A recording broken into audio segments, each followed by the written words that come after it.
All right, guys, what's going on? Welcome in. So in this one, I wanted to really break down some of the top wide receivers that I feel like would be awesome fits for the New York Jets in free agency. Clearly, the Jets need help in this area. Everybody loves Garrett Wilson, but behind him, undrafted free agents Xavier Gibson, Jason Brown-Lee, Alan Lazard is on a pretty sizable deal. Randall Cobb was with the team last year, but will he be back for this upcoming season? What's going on with Slot? There's a lot of question marks right now surrounding this wide receiving core.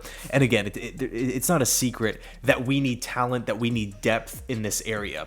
The good news, there's tons of wide receivers that are set to hit the open market here. Let's talk about probably the most popular right now.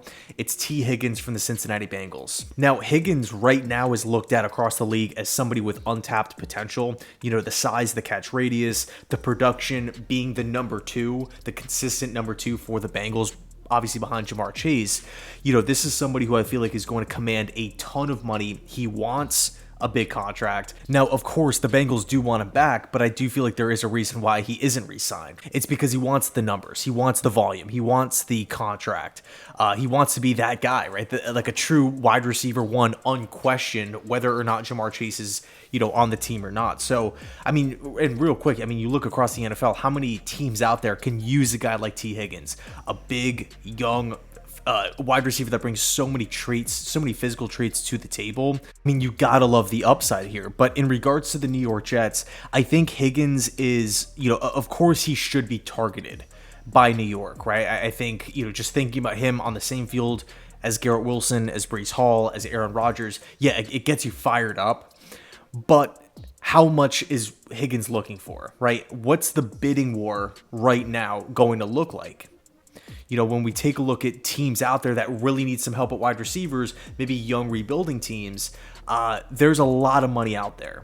And again, I'm not seeing T. Higgins settling for a cheap one-year contract, a cheap multi-year deal. If that was the case, he would be back in Cincinnati, where he knows the system, he knows the quarterback, and everything is already set in stone. So I feel like he's destined to leave Cincy.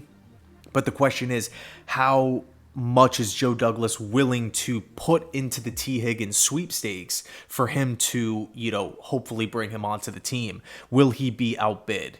And that's the big question mark here. And I feel like as of right now, again, the Jets have a lot of things to figure out on the offensive side of the football. I just don't know if Joe Douglas is willing right now to push all of his chips, a lot of money into the table with the T. Higgins, and just kind of hope that he picks us, because again, I feel like he's going to have a ton of suitors out there, but of course, still a great wide receiver nonetheless. Okay, so number 2 is wide receiver from the Jacksonville Jaguars, set to hit the open market, Calvin Ridley. This is somebody who I've wanted the Jets to target for a long time. A lot of Jets fans have wanted Calvin. There's so many things to like with Calvin Ridley, whether you want to talk about route running ability, playmaking ability. He continuously finds ways to be productive, obviously with Atlanta and now Jacksonville. We take a look at his season last year. He had over 1,000 receiving yards, 8 touchdowns. He was the primary target for the Jacksonville Jaguars. You kind of feel like they want to bring him back, but as of right now, Calvin Ridley set to hit the open market. I think man, I think he would be a good fit, although I'm not the biggest Nathaniel Hackett fan, just because he's going to be here, just being objective. I do feel like Calvin Ridley in the Hackett system makes a lot of sense. When we look at stuff like slants and screens and really anything underneath, Calvin Ridley makes it work. Even plays on the boundary, one-on-one, working the sidelines. Calvin Ridley, mesh routes underneath, which we saw a lot of from Nathaniel Hackett in Denver. Not a ton of last season, but I think Calvin Ridley, again, same field as Garrett Wilson here.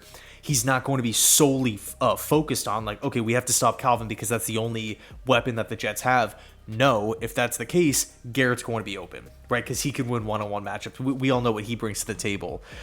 So I think Calvin Ridley would be an awesome fit. He's still young. I don't feel like he's going to be one of those like highest paid wide receivers as of right now, despite his production being there. I think Higgins will probably command more, but at the end of the day, if we get the notification that the New York Jets are signing Calvin Ridley to a multi-year deal, how excited would you be? Speaking for myself here, I would be totally fired up. Okay, so next up is a guy that we've talked about before. It's wide receiver from the Indianapolis Colts, Michael Pittman, somebody who is young, big, coming off the best season of his career, racking up over 1,100 receiving yards, 4 touchdowns. He had 109 receptions last year. 26 years old. He's consistent. There's not many issues, red flags, negatives surrounding Michael Pittman. Yes, he might not have the top end ceiling of a Tyreek Hill, Devontae Adams, Justin Jefferson, but man, does he have a high floor. You kind of feel like Michael Pittman is a safe bet at wide receiver, whether he lands with the Jets or another team out there, even back with Indy. You feel good about what he can bring to an offense. 62 games in 4 seasons. Production, resume, ability to stay on the field. Those are traits that, for me as a Jets fan, I'm kind of envious of. I wish we had more players like that. Guys that we could just count on week in, week out. They're going to make plays. They're going to come down with the ball. Yes, they might not give you the top end overall production, right? 1,500 receiving yards, 1,700 receiving yards, but they're there, they're consistent, and they're getting better with time. And also, I know I said he was big before. He's 6'4", 220 plus pounds. Pittman in the red zone for this Jets team, I think could be a nice weapon. Somebody who Aaron Rodgers can back shoulder the football to. As much as we love Garrett, he doesn't have that 6'4" frame. Pittman does. Pittman does have that strength to body out corners.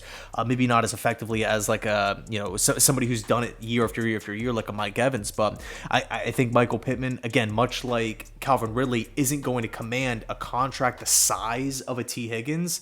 But man, he's a great player nonetheless. I love his game, and I feel like he would be a fantastic fit for the Jets. Okay, so next up is a guy who I feel like is flying under the radar a little bit. We're going back to Cincinnati, Tyler Boyd from the Bengals. This is somebody who's not going to come in and be the wide receiver one, really be that go-to 1,200-yard wide receiver opposite of Garrett Wilson, but he's somebody who can work the middle of the field. He's somebody who can be productive in the slot. Right, and when I look at the slot last season, yes, of course, Xavier Gibson really popped off as the season went on, but early on it was just kind of like Randall Cobb. We didn't really have that, to me, that guy that defensive coordinators were worried about, right? It just kind of seemed like whoever was out there was just out there. You might get like a look or two per game, but that's pretty much it. The only reason why we have somebody out there is just because like the play calls for it, not because that player needs the football, not because he's so dynamic to where we have to figure out ways to get him the ball. It just, again, it kind of just seemed like this play calls for a slot wide receiver. This is who we have. We're going to put him out there. Tyler Boyd, I feel like will definitely change that for the Jets. He's not going to give you those top 5, top 10 numbers at wide receiver, but he's a veteran presence at 29 years old who's been a part of, he was a part of the Andy Dalton days.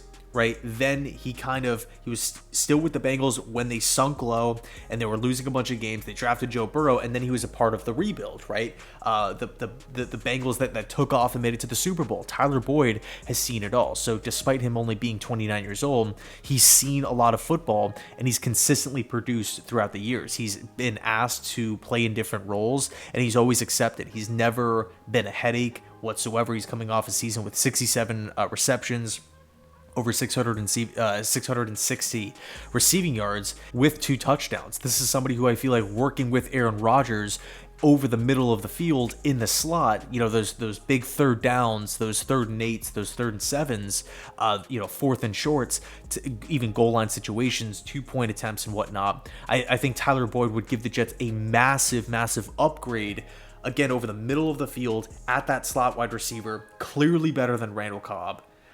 as well as, Xavier Gibson. I like his ceiling and whatnot, but just being objective here, Tyler Boyd is a better wide receiver than Gibson at this point in time. So with all of that said, the financial side of it too will be a lot cheaper, in my opinion, compared to the previous three guys that we talked about.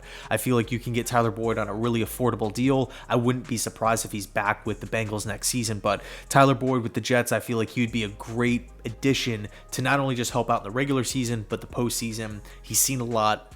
I really think Tyler Boyd needs to be talked about a little bit more here. Now, next up is another massive name here. It's Mike Evans from the Buccaneers, somebody who you just don't have questions about, right? Does he have size? Yes. Does he win 50-50 balls? Yes. Is he a red zone threat? Yes. Has he won a Super Bowl? Yes. Right? Veteran? Yes. Does he produce every season? Yes. Right? We all know the streak. All those. Never had a season underneath 1,000 receiving yards. Drafted back in 2014, first round pick out of Texas A&M. Doesn't matter the coach. Doesn't matter the quarterback. Doesn't matter the system. Mike Evans finds ways to get in the end zone. He finds ways to make plays. He finds ways to constantly create 1,000-yard seasons, no matter what the situation. Okay, Mike Evans with this Jets team, Aaron Rodgers, Garrett Wilson, man, it gets you fired up. But the disclaimer here, Mike Evans is a Buccaneers legend. I would not be surprised to see him back with Tampa Bay. There was a lot of hesitation early on that he might not be back with the Bucs. This could be his last season. The narrative with the Buccaneers was this is an older team. They might want to start reloading as the years go by here. Does Mike Evans fit the age plan that the Buccaneers, have rolled out? Because again, they were projected to finish bottom 10 in football.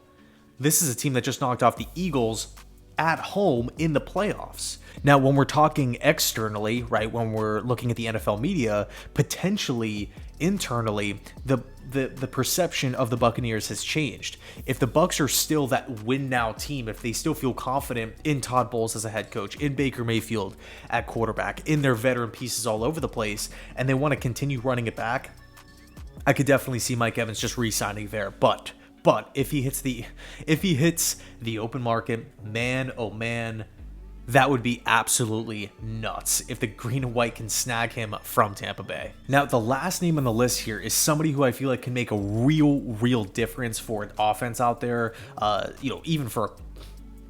the last name on the list here is somebody who I feel like can make a massive difference for a quarterback, a massive difference for an offensive coordinator, a massive difference in how defensive coordinators game plan for you. Just his presence alone gives that defense, right, the opposing defense, that wrinkle that they have to prepare for. We currently don't have it.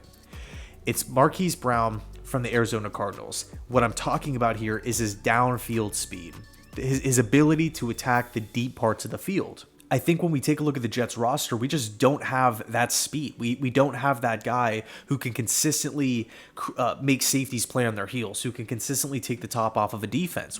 We just don't. Now, it's not just on wide receiver personnel. It's Hackett's play calling. It's poor quarterback play. It's the offensive line failing to consistently pass protect. So it's not like quarterbacks have all day to sit back there and have 8-step drops from under center off of like a play action, allowing time for the play to develop. We just didn't really have that luxury last season. So, again, a lot of things have to be looked at this offseason. But if we're just purely talking about a deep threat, somebody with speed, somebody who still has an upside, in my opinion, I feel like Marquise Brown makes a lot of sense. I don't feel like he's going to command top dollar, although I do feel like he's going to have a pretty big market despite him not really, giving you like 5 or 6 dominant traits at wide receiver. I think because he is so fast, because he is really, really good in those 1-2 areas, he will have a lot of suitors. And I could see him signing on to a team that, like a playoff team that's like a piece or two away, offensively speaking. Somebody who, some place rather where he can step in, take pressure off of the first wide receiver option, and have a clear-cut role right from the get-go.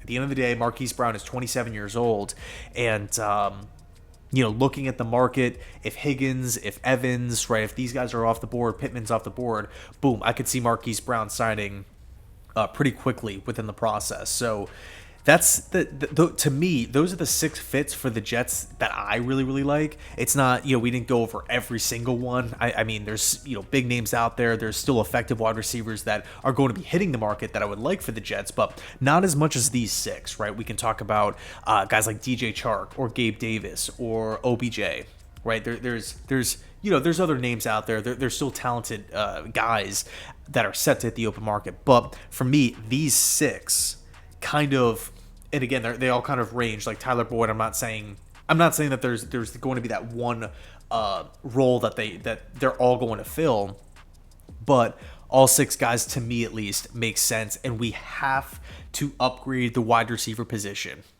Right, we didn't talk about Davante Adams, that whole, the trade situation, all that kind of stuff. But at the end of the day, I feel good about any of these 6. If we get the notification with any of these 6, I'm going to be absolutely ecstatic. Let me know your thoughts down below in the comment section. Thanks so much for watching, and as always, go Jets.